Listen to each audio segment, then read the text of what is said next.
नमस्कार, सत श्री अकाल, सलाम। जैसा कि आप देख पा रहे हैं कि नाजिया इलाही खान ने एक पाकिस्तानी एंकर को किस तरह से अपने भारतीय सनातन धर्म को किस तरह से उन्होंने बताया उनको और उसकी खूबसूरती को बताया। आज के दिन तो पाकिस्तान की हालत आप सब जान ही रहे हैं, आपसे कोई चीज छुपी नहीं है। और वहां पर जो जहालत का हाल चल रहा है, खास तौर पर जो वहां की आवाम है वो बहुत ही ज्यादा दुखी है। तो एंकर को नाजिया ने जो बताया, आपको आइए दिखाते हैं उस वीडियो की क्लिप हम आपके पास लेके आए हैं और कुछ हमारी बात भी हुई है। तो साहब क्लिप को देखिए कि किस तरह से एंकर तो फिलहाल कोई विरोध नहीं कर रहा था, वो भी वहां के हालात से वाकिफ है और उसी को नाजिया जी ने कैसे अपने भाषा से मतलब उनको सही किया कि ये है हकीकत इस्लाम की। तो दोस्तों इस वीडियो को देखिए और इसमें जो भी आपको दिक्कत हो या फिर किसी प्रकार की कोई कमी लग रही हो, आप हमें कमेंट बॉक्स में जरूर बताएं और हमारे चैनल को सब्सक्राइब करिए और वीडियो को लाइक करिए। वो अपना नेशनल डे वो के तौर पे वो डिक्लेयर करना चाहते हैं। कभी वो जो रक्षाबंधन का इवेंट है वो सेलिब्रेट करते हैं, कभी वो हॉलीडे उसके ऊपर अपना प्रॉपर वो रखते हैं, कभी वो जोन सा है राखी या इसके अलावा अगर होली की बात करें वो प्रॉपर सेलिब्रेट करते हैं। क्या कहना चाहेंगे? अब ये तो नहीं नारा लगेगा कि यूएसए बनेगा हिंदुस्तान? देखिए, मैं हिंदुस्तान में पली बड़ी हूँ। इस राष्ट्र को मैं अपनी माँ मानती हूँ। इस भारत की मिट्टी को मैं चूमती हूँ। फ्लैग होस्ट करने से पहले मैं हनुमान जी की पूजा करती हूँ। मैं राम भगवान के आइडियोलॉजी को मानती हूँ।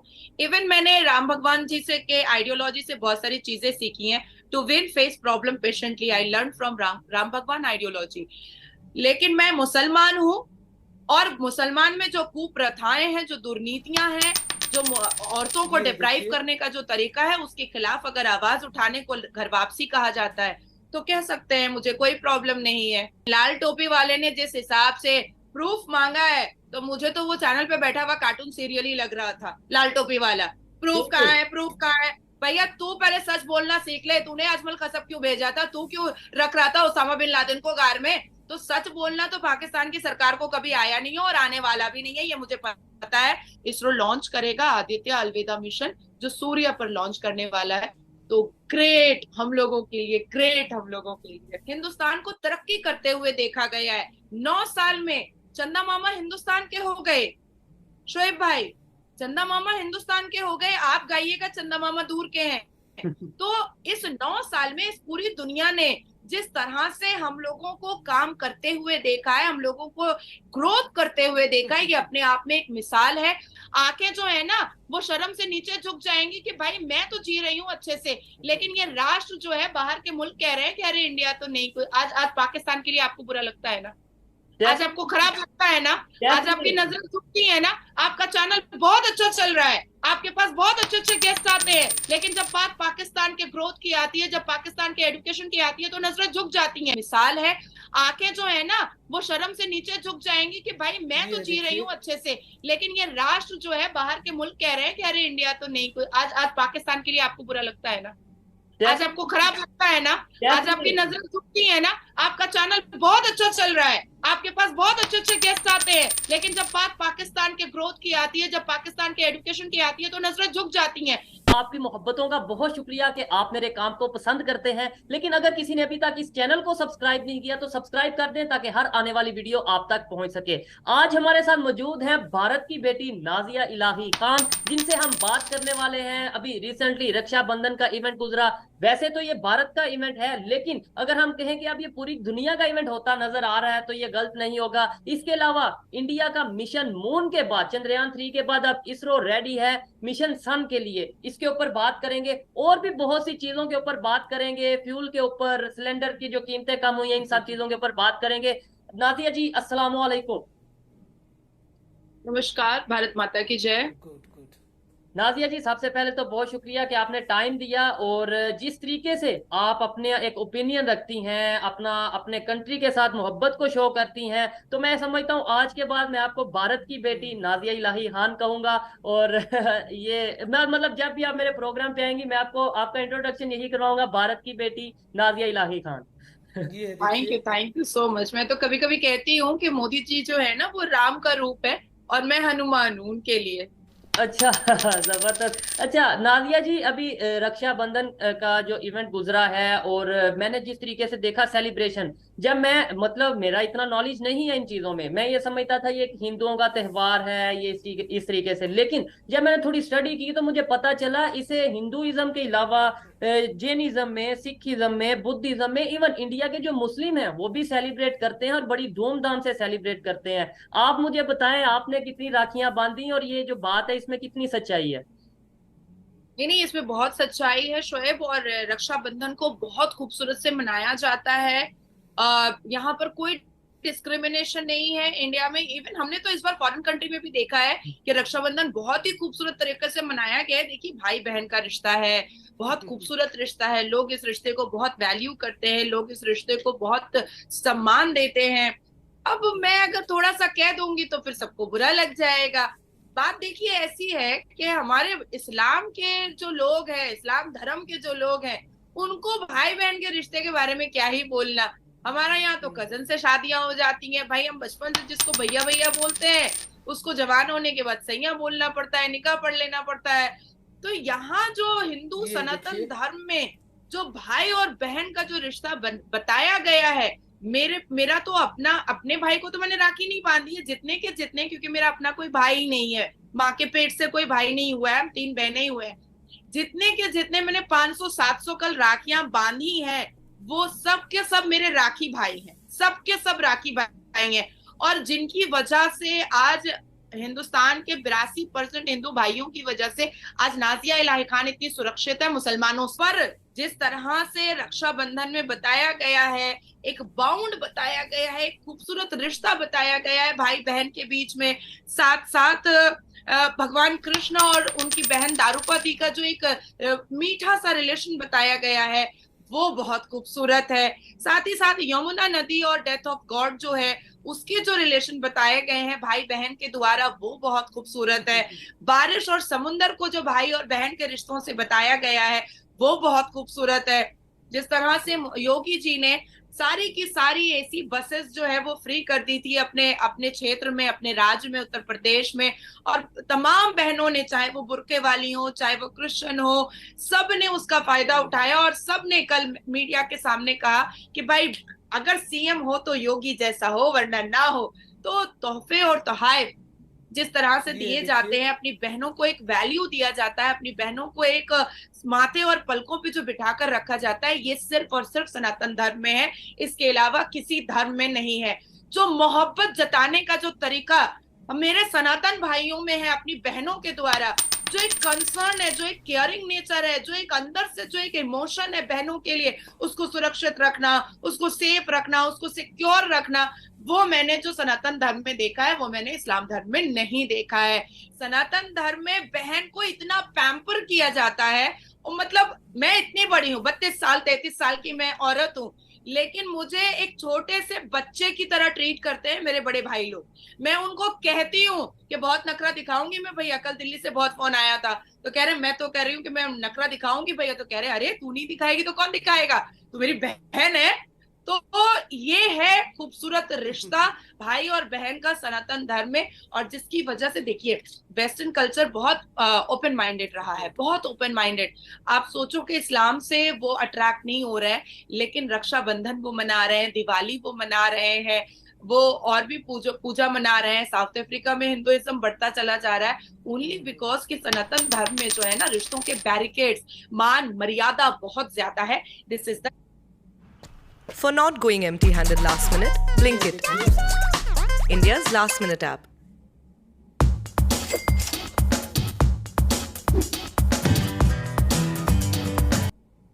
reason. नाजिया जी देखें, आपकी अपनी एक ओपिनियन है, यहाँ पे मैं ये कहना चाहूंगा जो मेरी ओपिनियन है, जो इंसान है किसी भी मजहब को आप बीच में ना अगर हम लाएं, सिर्फ इंसानियत की अगर बात करें, जो इंसान होगा वो अपने जितने भी उसके रिश्ते हैं, चाहे वो बहन भाई का रिश्ता है, चाहे वो मियाँ बीवी का रिश्ता है, माँ बाप का रिश्ता है, उसकी रिस्पेक्ट करता है। और जो इंसान नहीं है वो किसी भी मजहब से ताल्लुक रखता हो, चाहे वो इस्लाम से, चाहे वो तो शोएब भाई, हिंदू से, हमारे जितने भी मुसलमान मजहब भाई जो है, चचेरे चचेरे ममेरे जो हमारे मुसलमान भाई हैं, तो आपके हिसाब से तो मैं उनको फिर इंसान ही नहीं मानती हूँ, हैवान ही मान लेती हूँ। अगर कोई चलें गलत ठीक। करता है, अगर कोई गलत हाँ हाँ करता हाँ, है तो फिर हैवान ही मान लिया, हैवान ही मान लिया, चलिए। ठीक है। नाजिया जी, एक टर्म यूज की जाती है, हम देखते हैं घर वापसी, मतलब ये टर्म यूज की जाती है, आप भी इस टर्म से वाकिफ होंगी, लेकिन आपकी बातों से मुझे ऐसा लगता है कि घर वापसी का इरादा या कुछ इस तरह का आपका लगता है। क्या कहना चाहेंगे इसके ऊपर? मतलब ये ऐसे एक क्वेश्चन मेरे माइंड में आया आपकी बातों से। देखिए, मैं हिंदुस्तान में पली बड़ी हूँ, इस राष्ट्र को मैं अपनी माँ मानती हूँ, इस भारत की मिट्टी को मैं चूमती हूँ। फ्लैग होस्ट करने से पहले मैं हनुमान जी की पूजा करती हूँ, मैं राम भगवान के आइडियोलॉजी को मानती हूँ। इवन मैंने राम भगवान जी से के आइडियोलॉजी से बहुत सारी चीजें सीखी हैं। To win face problem patiently, I learn from Ram Bhagwan ideology. लेकिन मैं मुसलमान हूँ, और मुसलमान में जो कुप्रथाएं हैं, जो दुर्नीतियां हैं, जो औरतों को डिप्राइव करने का जो तरीका है, उसके खिलाफ अगर आवाज उठाने को घर वापसी कहा जाता है तो कह सकते हैं, मुझे कोई प्रॉब्लम नहीं है। ठीक है, मतलब ये तो हर एक का अपना अपना एक चॉइस है। नादिया जी, थोड़ा सा हम बात करेंगे, अभी मिशन चंद्रयान की पूरी दुनिया में वाहवाह थी, पूरी दुनिया में चर्चे थे। मैं अभी फिर से एक दफा सलूट करता हूँ, क्योंकि वो सिर्फ इंडिया की कामयाबी नहीं, पूरी दुनिया की इंसानियत की कामयाबी थी। पाकिस्तान में भी अप्रिशिएट किया गया, उन लोगों के जरिए, उन लोगों के थ्रू मीडिया पे अप्रिशिएट किया गया जो कभी चंद्रयान 2 के ऊपर क्रिटिसिज्म करते थे, उन्होंने भी मजबूरन अप्रिशिएट किया। अब बात आती है मिशन सन की। इंडिया पहली दफा, मतलब चंद्रयान 1 हो चुका, 2 हो चुका, उसके बाद चंद्रयान 3 के ऊपर आपने वर्क किया, नो डाउट बहुत बहुत ही बड़ा ये मतलब आप लोगों की कामयाबी थी। लेकिन मिशन सन पहली बार करने जा रहे हैं, इसरो की या इंडियंस की इस टाइम क्या एक्साइटमेंट है, क्या फीलिंग्स है कल ये जो मिशन सन लॉन्च होगा? सबसे पहले तो शोएब भाई, मैं आपको थोड़ा सा काटूंगी कि आपके पाकिस्तान के कुछ लोगों ने अप्रिशिएट किया है, नो डाउट। आप जैसे पॉजिटिव माइंड के लोग जो माइनॉरिटीज के पक्ष में बोलने की वजह से अरेस्ट भी हो जाते हैं, लेकिन लाल टोपी वाले ने जिस हिसाब से प्रूफ मांगा है, तो मुझे तो वो चैनल पे बैठा हुआ कार्टून सीरियल ही लग रहा था। लाल टोपी वाला, प्रूफ कहाँ है, प्रूफ कहाँ है? भैया तू पहले सच बोलना सीख ले। तूने अजमल कसब क्यों भेजा था? तू क्यों रख रहा था उसामा बिन लादेन को गार में? तो सच बोलना तो पाकिस्तान की सरकार को कभी आया नहीं है और आने वाला भी नहीं है, ये मुझे पता है। क्योंकि चरित्र जो होता है ना, जैसे रावण जो था ना, वो बहुत ज्ञानी था, बहुत पाठ पूजा करता था, बहुत सारी पॉजिटिविटी उसके अंदर थी, लेकिन भगवान राम के सामने वो पस्त हो गया, क्योंकि चरित्र वैल्यू करता है। भगवान राम के चरित्र जो थे ना, वो सर्व आला थे, सर्वप्रथम थे, जिसकी वजह से रावण का हन कर पाए, वो रावण को खत्म कर पाए। वो तो पाकिस्तान जो है ना, वो रावण है, चरित्र नाम की चीज है नहीं। तो इसलिए ये चीज मैंने काट दिया आपका। अब मैं आपको बताती हूँ कि इसरो ने सन के लिए जो काम किया है, उसमें आदित्य एल्वन मिशन है, जहां पर हमारा जो पूरा इसरो की टीम है, वो सूरज पे जाने की कोशिश कर रही है। डेफिनेटली ये टफ है, डेफिनेटली ये टफ है, और हमारा दिल धड़क रहा है। हमें बहुत चिंता हो रही है, ओनली बिकॉज कि सन, क्योंकि हम थोड़ी सी 40-42 डिग्री 45 डिग्री गर्मी हो जाती है, तो इंसान का लगता है शरीर जल रहा है। तो चांद पर चले जाना अंदर, और वहां के रहस्य को खोलना, और जिस तरह से हमारा विक्रम लैंडर वहां पर मून पर, चांद पर जाकर के इतनी चीजें, इतने रहस्य को खोल रहा है, तो सूरज पे जाके खोलना, it's a very tough job, it's a very tough game. तो अभी क्या है कि इसरो की टीम ने इस पर बहुत रिसर्च किया है, बहुत काम किया है, और जो हमारे वैज्ञानिक हैं उनको तो खैर नासा ने भी सल्यूट कर दिया है। तो मुझे पूरी की पूरी उम्मीद मेरे इसरो की पूरी वैज्ञानिक टीम पर है। इसके बाद फिर हमारा वेनस का भी है, सुकन्या ग्रहण को भी लेकर के हम लोग काम कर रहे हैं, तो बहुत रिसेंटली हम लोग उसके बारे में भी सुनेंगे। और चंद्रयान 3 के सक्सेस लैंडिंग के बाद ही ये बात आ गई थी कि सितंबर में जो है इस चीज को किया जाएगा, इसरो लॉन्च करेगा आदित्य अलविदा मिशन, जो सूर्य पर लॉन्च करने वाला है। तो ग्रेट हम लोगों के लिए, ग्रेट हम लोगों के लिए।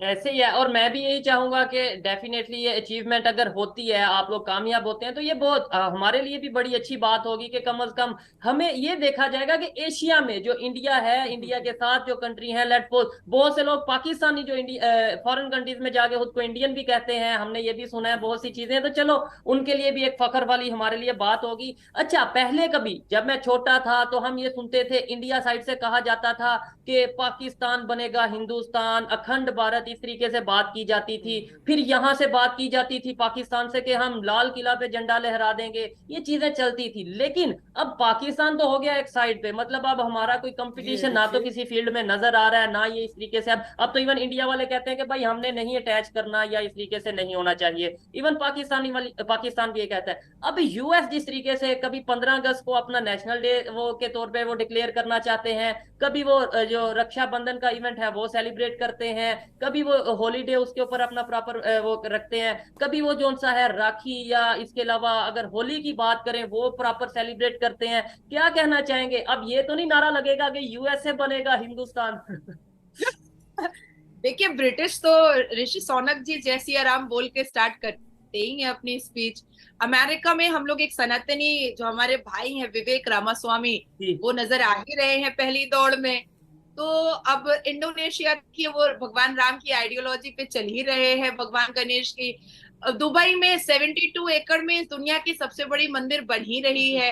तो देखिए, हम तो साउथ अफ्रीका में हिंदुइज्म बढ़ता ही चला जा रहा है। पहले तो 100 और 1000 पे था, अब तो मिलियंस पे पॉपुलेशन होता चला जा रहा है। इस पूरी दुनिया में इस्कॉन टेम्पल अगर काउंट कीजिएगा तो उंगलियां खत्म हो जाएगी, पर इस्कॉन टेम्पल खत्म नहीं होगा। राधे श्याम और कृष्ण भगवान और राधा के जो जो फॉलोअर्स हैं, जो भक्त हैं, वो इस पूरी दुनिया में आपको मिल जाएंगे। आप कभी कभी देखना फ्रांस में, मैं तो फॉरेन कंट्री काफी घूमी हूँ, तो फ्रांस में आप ये देखना देखिए, और पेरिस में बहुत सुंदर सुंदर लड़कियां होती हैं, वो लहंगा चोली पहन करके हरे रामा हरे कृष्णा करती हैं। तो ये सब क्या है? ये सब भक्ति है, ये सब एक आस्था है। तो ये चीज हम तो जा करके उनको नहीं बता रहे, उनको खुद ये चीजें बहुत अट्रैक्ट कर रही हैं। हिंदुइज्म अट्रैक्ट कर रहा है, सभ्यता संस्कार बहुत अट्रैक्ट कर रहा है।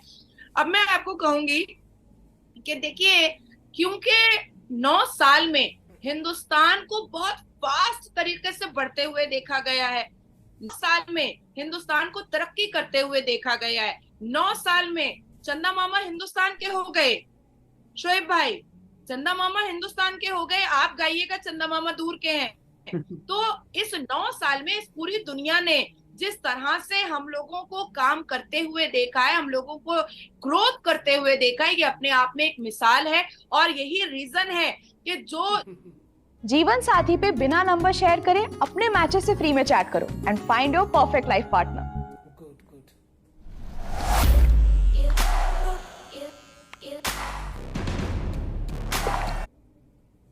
जो यूएन की रिपोर्ट है या बाकी रिपोर्ट्स जो है, वो पहले कभी कहा करती थी कि पता नहीं हिंदुस्तान का क्या होगा, लेकिन आज कह रही है कि अरे नहीं भैया, 26 तक तो ये इकोनॉमिक में 3 नंबर पर होगा, इसका जीडीपी सबसे पहले चला जाएगा। ये अब वो GDP करेक्शन कर रहे हैं। बिल्कुल, जीडीपी के हवाले से भी हम बात करेंगे, लेकिन ये डिबेट, ये गुफ्तगू बहुत ही इंटरेस्टिंग होती चली जा रही है। यहाँ पे मैं देखने वालों के लिए एक फिर से अनाउंसमेंट करना चाहता हूँ कि नाजिया इलाही खान को नो डाउट जब हम अपने प्रोग्राम में बुलाते हैं तो बहुत डेयरिंग होता है, मतलब इनकी बातें इस तरीके से होती हैं कि कुछ लोगों को या बहुत से लोगों को शायद पाकिस्तान से पसंद नहीं आती, और मेरे ऊपर ये टैग लगाया जाता है कि भाई आप जानबूझ के किसी ऐसी महिला को, किसी ऐसी औरत को, या किसी ऐसे गेस्ट को अपने प्रोग्राम में बुलाते हैं कि जिससे जो सा पाकिस्तान को क्रिटिसाइज किया जाता है, या इवन इस हवाले से बातें की जाती हैं। मैं एक दफा फिर से कहना चाहता हूं, कोई भी ओपनली आप हमारे नंबर पे, हमारे जो चैनल का नंबर है, हमें मेल कर सकते हैं। कोई भी अगर नाजिया इलाही खान से डिबेट करना चाहे, अगर उन्हें लगे कि नाजिया जी गलत बात करती हैं, झूठ बोलती हैं, तो हमारा ये प्लेटफॉर्म अवेलेबल है। हम नाजिया जी से रिक्वेस्ट करेंगे कि काइंडली आपसे कोई डिबेट करना चाहता है तो आप जरूर डिबेट करें। ये चीज मैं क्लियर करता चलूं, क्योंकि इनकी जो बातें हैं मुझे जी जी जी तुमको मैं छोटा भाई बोलती हूँ, एकदम जिस दिन, जिस लम्हा, जिस पल पाकिस्तान का बड़े से बड़ा मौलवी मुल्ला, पाकिस्तान का बड़े से बड़ा इंसान और एक गली का इंसान, जिसको भी लगेगा कि नाजिया इलाही खान ने इस पॉइंट पर गलत बोला है, एकदम उसको कहना कि एकदम फेस टू फेस मुझसे बात करने के लिए। कोई हिचकिचाहट की जरूरत नहीं है। मैं जवाब दूंगी और बहुत सारे ये आंकड़ों देखिए। के साथ, बहुत सारे एग्जाम्पल के साथ जवाब दूंगी। डेफिनेटली, और ये चीज हम पहले भी अनाउंस कर चुके हैं, फिर से अनाउंस अनाउंस कर रहे हैं। और सवाल करना मेरा राइट है, मैं as a social activist, as a human being मैं सवाल कर रहा हूँ और उनके वो जवाब दे रही हैं। नादिया जी, आपने बात की अभी ग्रोथ की, जीडीपी ग्रोथ की, और इस टाइम पे पूरी दुनिया की नजर इंडिया के ऊपर है। हर पूरी दुनिया की जो जीडीपी है जो डाउनफॉल की तरफ जा रही है, मुख्तलिफ जो अगर हम सेक्टर्स की बात करें, मुख्तलिफ कंट्रीज की, इवन चाइना की बात करें, जीडीपी डाउनफॉल की तरफ जाती नजर आई कोरोना के टाइम पे। लेकिन इसी टाइम पे इंडिया की जीडीपी ऊपर जा रही है। जहां पे ये कहा जाता था कि भाई आबादी कम की जाए, पॉपुलेशन कम की जाए, क्योंकि हम ऐसे ग्रो नहीं कर पाएंगे, उस टाइम पे इंडिया की आबादी बढ़ती नजर आ रही थी और इंडिया वाले ये कह रहे थे कि हम अपनी आबादी को ही अपनी पावर बनाएंगे। ये उल्टी साइड पे इंडिया जा रहा है या सीधी साइड पे जा रहा है? देखिए, मैंने पहले भी कहा कि चाणक्य का एक कोट है शोएब भाई, Chanakya says give your wealth only to the worthy and never to others. जिस तरह से हमारे बायलैटरल रिलेशंस हैं, जिस तरह से मोदी जी की विजिट है, वो अपने आप में एक बहुत बड़ा एग्जाम्पल है कि वाकई में आज पूरी दुनिया हिंदुस्तान के साथ जुड़ना चाहती है और हिंदुस्तान के साथ ट्रेड और बायलैटरल जैसे रिलेशन को डेवलप करना चाहती है, बढ़ाना चाहती है। अब मैं आपको बताऊंगी कि हमारे भारत के अंदर ही 5 ऐसे स्टेट ये हैं देखिए। जो अकेला इकोनॉमिक और जीडीपी को के ग्रोथ को हमारे हिंदुस्तान के लिए पिलर बन करके दे देता है, पिलर बन के दे देता है। 5वें नंबर पर चेन्नई, इनकी जीडीपी है 79 बिलियन। चौथे नंबर पर बेंगलुरु, जिसका आईटी सेक्टर, मेडिकल, ये सारी चीजें बहुत फेमस है। 110 बिलियन डॉलर अकेला बेंगलुरु दे देता है। कोलकाता 150 बिलियन डॉलर अकेला कोलकाता देता है, क्योंकि पोर्ट वगैरह को लेकर के कोलकाता बहुत फेमस है और फिश वगैरह के ट्रेड को लेकर के। दिल्ली का जीडीपी 210 बिलियन, अकेला दिल्ली 210 बिलियन दे रहा है भारत को। मुंबई जीडीपी 278 बिलियन डॉलर अकेला महाराष्ट्र, जिसको सपनों का शहर कहा जाता है, जिसको हॉलीवुड और फॉरेन कंट्री कहा जाता है, जहां हमारे शाहरुख खान रहते हैं, जहां हमारे सलमान खान रहते हैं, तो अकेला 278 बिलियन डॉलर जो है वो हिंदुस्तान को महाराष्ट्र दे देता है। तो अब आप सोचो, गुजरात जो है उसको अगर हम काउंट कर लें इसमें, तो वो तो हब ही है, वो तो इकोनॉमिक को बढ़ाने का, बिजनेस करने का, पोर्ट का, वो तो हब ही है। आप पूरे गुजरात में आप भावनगर चले जाओगे, आप अहमदाबाद चले जाओगे, जहां स्मार्ट सिटी बन रही है, तो वो तो एक छोटा सा फॉरेन कंट्री बन चुका है गुजरात, क्योंकि काफी देश जो है वो वहां से मिलता भी है। तो हमारे हिंदुस्तान में इतनी खूबसूरत खूबसूरत चीजें हैं ना, इतने प्रोडक्टिव और इतने फ्रूटफुल स्टेट हैं कि बाहर देखने की जरूरत नहीं है। हमारा हिंदुस्तानी हमें कमा कर देने के लिए तैयार है। अभी आप देखो कि फाइनेंस मिनिस्टर निर्मला सीतारमण जी ने कितनी अच्छी बात कही है कि जितने भी बंदे लोन ले रहे हैं आप उनको जरूर दें, बैंक वालों को जरूर दें, रेट ऑफ इंटरेस्ट कम करें, लेकिन रिकवरी को आप ज्यादा फास्ट करें। ठीक है। अच्छा नाजिया जी, यहाँ पे एक चीज मैं और कहना चाहूंगा कि क्या सिर्फ ये इंडिया के प्राइम मिनिस्टर की वजह से ऐसा है? मैं ये सवाल मैं पाकिस्तान की पब्लिक से पूछता हूँ कि अगर इंडिया डेवलपमेंट की तरफ जा रहा है, इंडिया ग्रो कर रहा है, तो क्या ये सिर्फ इंडिया के प्राइम मिनिस्टर की वजह से है, या इंडिया के लोगों की वजह से है, या उनकी टीम की वजह से है? आप क्या कहना चाहेंगी? अभी एक सर्वे के मुताबिक, मतलब जो रिपोर्ट्स आई हैं, उसमें 80% जो इंडियंस हैं वो इंडिया के प्राइम मिनिस्टर, जो मौजूदा प्राइम मिनिस्टर है मोदी जी, उनको मोस्ट पॉपुलर लीडर कहते हैं, मतलब मोस्ट फेवरेट लीडर उन्होंने जो सा वो सिलेक्ट किया है। क्या समझती हैं आपके उनकी लीडरशिप की वजह से इंडिया ग्रो कर रहा है, या इंडिया के विजन की वजह से इंडिया ग्रो कर रहा है, मतलब ओवरऑल हर एक के लिए? ये परसों की खबर है और इसको मैं थोड़ा सा करेक्शन कर दूं श्वेता, 83.4% ये सर्वे रिपोर्ट आया है कि मोस्ट पॉपुलर जो लीडर है वो, और सबसे मतलब दिल पर और दिमाग पर छाने वाले जो लीडर है वो मोदी जी हैं पूरे हिंदुस्तान में। और अगर इंडिया वर्ल्ड पे जाएंगे तो फिर थोड़ा सा लेंदी हो जाएगा डिबेट। अभी मैं आपको एक बात बताती हूँ कि देखिए, जब हमारे घर के पेरेंट्स बहुत अच्छे होते हैं ना, बहुत खूबसूरत सोचते हैं, तो बच्चे भी कहीं ना कहीं पहुंचते हैं। मेरे पेरेंट्स बहुत लिबरल है, बहुत मॉडर्न है, बहुत एजुकेटेड है, तो हम 2 बहनें वकील हैं और एक एमपी है, ठीक है। तो उसी तरीके से इस देश का जो मुखिया है ना, वो बहुत ही इंटेलिजेंट है, बहुत एडुकेटेड है, बहुत मॉडर्न है, बहुत एजुकेटेड है, तो उसी तरीके से इस देश का जो मुखिया है ना, वो बहुत ही इंटेलिजेंट है, बहुत एडुकेटेड है, बहुत मॉडर्न है, बहुत एजुकेटेड है, तो उसी तरीके से इस देश का जो मुखिया है ना, वो बहुत ही बहुत बहुत ही संस्कार और संस्कृति वाले घर से आया है। भगवान राम की आइडियोलॉजी को एक्सेप्ट करते हैं, तो इसलिए ये देश तरक्की की राह पर चल पड़ा है। ये देश जो है ना सिर्फ और सिर्फ तरक्की कर रहा है। ये देश जो है सिर्फ आगे की तरफ बढ़ रहा है। मैंने आपसे पहले भी कहा था कि लॉर्ड शिवा ने क्या कहा था कि तुम गॉड से मत डरो, तुम अपने कर्मा से डरो। क्योंकि गॉड कहीं ना कर देता है पर कर्मा आपको माफ नहीं करता है। तो ये एक जो कोट है ना लॉर्ड शिवा का, ये कहीं ना कहीं हमारे दिमाग में भी है और ये भारत के प्रधानमंत्री के दिमाग में भी है। भारत के प्रधानमंत्री ने एक पसमानदा लोग से लेकर के बिजनेस टाइकून तक को जगा दिया कि ये राष्ट्र की तरक्की से तुम्हारी तरक्की है, ये राष्ट्र तरक्की नहीं करेगा तो तुम तरक्की नहीं करोगे। मैं आज होंडा सिटी टॉप मॉडल पे बैठ रही हूँ, इट्स नॉट मीन कि ये राष्ट्र तरक्की कर रहा है। ये राष्ट्र तरक्की करेगा तब नाजिया इलाही खान भारत की बेटी और मोदी जी की हनुमान कहलाएगी, अदरवाइज नहीं कहलाएगी। आंखें जो है ना वो शर्म से नीचे झुक जाएंगी कि भाई मैं तो जी रही हूँ अच्छे से, लेकिन ये राष्ट्र जो है बाहर के मुल्क कह रहे हैं कि अरे इंडिया तो नहीं। कोई आज पाकिस्तान के लिए आपको बुरा लगता है ना, आज आपको खराब लगता है ना, आज आपकी नजर झुकती है ना। आपका चैनल बहुत अच्छा चल रहा है, आपके पास बहुत अच्छे अच्छे गेस्ट आते हैं, लेकिन जब बात पाकिस्तान के ग्रोथ की आती है, जब पाकिस्तान के एजुकेशन की आती है तो नजरें झुक जाती हैं। तो ये हमारे भारत के मुखिया, हमारे गार्जियन, हमारे प्रधानमंत्री श्री नरेंद्र दामोदर दास मोदी जी ने युवाओं के दिमाग में भर दिया कि राष्ट्र तरक्की करेगा तब तुम तरक्की करोगे। इस मातृभूमि को सर्वप्रथम रखो, तब तुमको लगेगा कि हम सर्वप्रथम है। और आज इस दुनिया में जब इस मातृभूमि का नाम सर्वप्रथम लिया जाता है तो मेरे जैसे भारत की बेटी नमाज का दुपट्टा बांध करके नमाज पे दुआ करती है कि ये भारत सबसे पहले है, ये संविधान सबसे पहले है, मेरा धर्म बाद में आता है। तो मुझे लगता है कि ये पूरे टीम, ये पूरी जनता, ये पूरा परिवार और संसद में बैठे हुए भारतीय जनता पार्टी के हर एक मेंबर ऑफ पार्लियामेंट, एक छोटे से छोटे वर्कर, एक बड़े से बड़े नेता, सबका सहयोग है। और युवा का, बच्चों का, स्टूडेंट्स का, सबका सहयोग है। माता का, बहनों का, मुस्लिम लड़कियों का, हर एक का सहयोग है। क्योंकि 3 तलाक जब बैन हुआ तो मुसलमान लड़कियों ने ही आकर के मेरे गले में फूल का माला पहनाया था, मुसलमान लड़कियों ने ही आकर के मेरे हाथ चूमे थे। आज मैं पॉलीगेमी हलाला बंद कर रही हूँ तो मुसलमान लड़कियां ही मेरे पास आती हैं कि दीदी लगता है कि कुछ तो हमारा भला होगा।